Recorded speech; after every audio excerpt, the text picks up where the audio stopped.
Thank you. So my name is Betsy Smith, and I am currently an independent organizational development consultant and have been for the last 3 years. But for the 20 years before then, as Liz said, I did work with Equality Maine with the organization for 20 years and president and executive director for 14 years. So it's fair to say that the work we all did, the work I did at Equality Maine and that we did over the last 20 years was a very major part of my life. Tonight I want to share a challenging moment that I had in that time. This was in 2009, and 2009 actually was a historic year because it was the year that we introduced the marriage bill to the legislature, and at that time, no state had ever passed marriage through the legislature. Now, leading into 2009, in November of 2008, there was an election. It was a very big election. It was the first year that Barack Obama was running, so it was a big election because it was a presidential election. We decided that we needed to go, we were going to go out to the polls to identify supporters of marriage. And we were, our goal was to identify 10,000 supporters of marriage. Now, if we had got 10,000 supporters, it would have been the largest single-day signature gathering for marriage in the history of the marriage movement at that time. And so we had identified and trained 350 volunteers. We sent them to polling booths around the state, to polling places around the state. We sent them with 20,000 postcards because we wanted to gather 10,000. And partway through the morning, we started getting some calls from the volunteers saying there was a really high turnout. And that was great. And then about 1 o'clock, we had actually around 1 o'clock, we called and we started running out of postcards. So we started making more and driving around the state.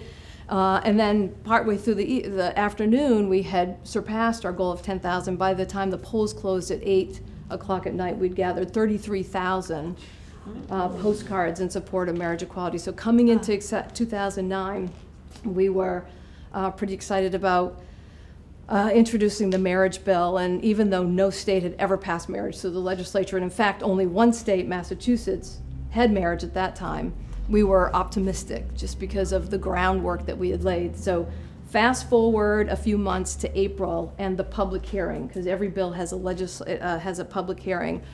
They knew it was going to be a big turnout, so they moved it from the State House to the Augusta Civic Center. And we had worked really hard on turnout because we knew to pass this bill, we needed to show the legislature that there was a critical mass of people who support marriage equality. So we worked hard at turnout. We told all of our supporters to wear red. And so that day came, and everyone came into the Augusta Civic Center, and there was one moment that I was standing down on the floor. The Civic Center has all these bleachers that go up this way, and I was testifying in front of the Judiciary Committee, and I looked up, and now there were 4,000 people there, and our supporters were wearing red, and we were the clear majority because it was a sea of red. And for some people, it was the first time in their lives that we were the visible majority.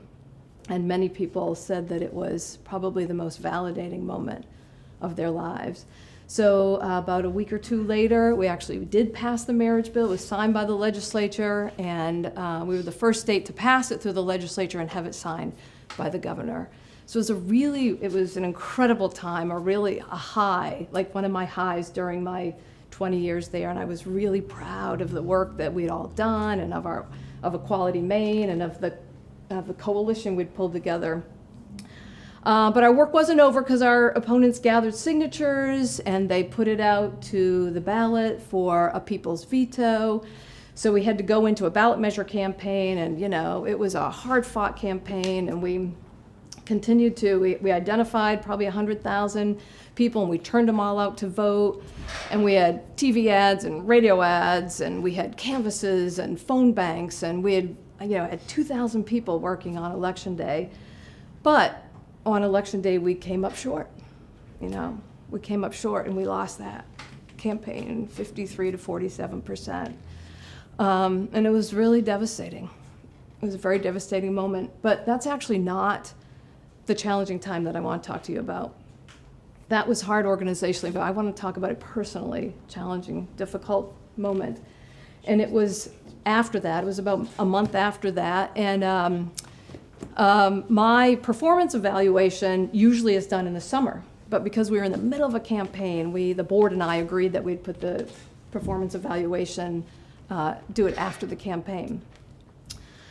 And, you know, we'd had a historic year, but we had lost the campaign, you know, so we did lose marriage, you know. But it's interesting because 24 states had a ballot measure by that point, and none had won. There was no guarantee we were going to win this campaign. For whatever reason, the board decided, I think, this was my opinion, to take their you know, devastation about the campaign and take it out on my performance evaluation. And, you know, they hammered me. And they were really critical, and they were really, they were angry, and they vented, and there was no recognition of the work we'd done, and there was no appreciation. And I mean, I was shocked. I was shocked. I mean, we've all been through performance evaluations, right? This was a moment. I mean, for the last many years, I had sacrificed so much for this organization and this work. You know, I have a wife and 2 kids, and I was busy all the time with campaign events and, you know, working all evening, every evening and every weekend. And I just felt like, wow, you know, where's the appreciation and all the stuff we did? I mean, I helped put Maine on the map in terms of marriage equality. We did something that no one else had ever done. But what I really want to share with you is how I dealt with it. Because I had a choice. I had a choice with how to deal with this. I could walk away, and believe me, I was very tempted. I mean, you've all been in a position where you just feel unappreciated and disrespected. And, you know, I could have said and thought about saying, F you. You don't appreciate me, you go do it. You go do it yourself. But I just did a lot of soul searching, and I thought really long and hard about the importance of the work that we were doing and the people that were counting on Equality Maine, and also my leadership to win marriage equality. And I just realized, you know, it was I needed to put principle above personality. It was much more important to stay, regardless of how much it hurt, and work with that board, than to walk away, even though it's what I felt like doing. And so that's what I did. I stayed, and I respected the board. I did the things in the performance evaluation that they wanted to try to, I mean, I didn't just do it out of spite. I honestly addressed the things that they wanted addressing. And so, you know, for the next 3 years, I was, on one hand, I was working the campaign, working the coalition, you know, organizing our 150 field organizers who ended up having 250,000 one-on-one conversations. On this hand, I was working with my board and trying to make them feel better about, you know, the things that they had pointed out and the things that they were so disappointed about.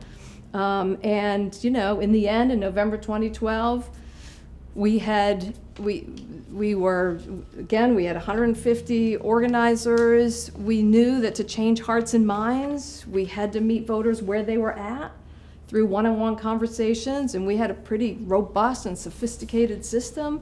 And we did, over about an 18-month period, had 250,000 one-on-one conversations with Maine voters. And it was that really turned the tide. And, you know, in the end, we won. We won 53-47, the same amount that we lost by in 2007. But to me, I mean, I learned, and also, I'm sure I'm way over my time, but I also felt like, I mean, there are 2 tenets that I have lived with my whole professional life. One is principle above personality. Like, it really has served me well. And the other is keep your eyes on the prize. And for me, that's what it was all about. So I just swallowed my pride and said, you know what? This is a greater purpose here. I'm not going to let my pride get in the way. And it's just something that, could help you sometime or could help all of us. So there's my story.